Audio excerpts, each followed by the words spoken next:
सिरमौर जिले के हाटी समुदाय को अनुसूचित जनजाति में शामिल करने पर जनजाति विकास मंत्री रामलाल मारकंडा ने केंद्र का आभार जताया है। रामलाल मारकंडा ने कहा है कि हाटी समुदाय को अनुसूचित जनजाति में शामिल करने के लिए कैबिनेट ने मंजूरी दी है और आने वाले समय में इसका क्या स्वरूप रहेगा ये तो आदेश आने के बाद ही पता चलेगा।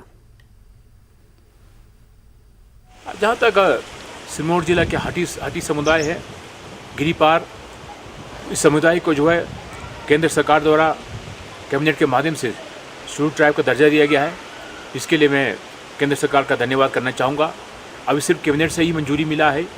जब कैबिनेट से मंजूरी इसके आदेश आएंगे तो उसे पता लगेगा कि इसमें आरक्षण का क्या सिस्टम रखा है, बजट कैसे दिया जाएगा, बजट कहाँ से दिया जाएगा। जब तक इसका आदेश हमारे हाथ में नहीं आता है उस तब तक मैं ये नहीं कह पाऊँगा कि आरक्षण जो है विदिन ट्राइबल है, क्या अलग से ट्राइबल आरक्षण दिया गया है या बजट का प्रावधान कैसे रखा गया है। अभी सिर्फ कैबिनेट से ही मंजूरी मिला है।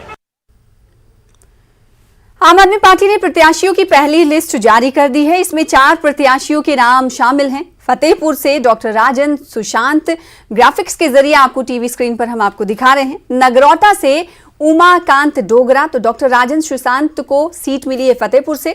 वहीं नगरौटा से अगर बात करें तो नगरौटा से उमाकांत डोगरा को आम आदमी पार्टी ने उम्मीदवार बनाया है, जबकि लाहौल स्पीति से सुदर्शन जसपा और पांवटा साहिब से मनीष ठाकुर को आम आदमी पार्टी ने उम्मीदवार बनाया है। तो पहली सूची, पहली लिस्ट आम आदमी पार्टी ने जारी कर दी है। वहीं कांग्रेस की अगर हम बात करें तो कांग्रेस में उम्मीदवारों के नाम पर मंथन आज दिल्ली में होने वाला है।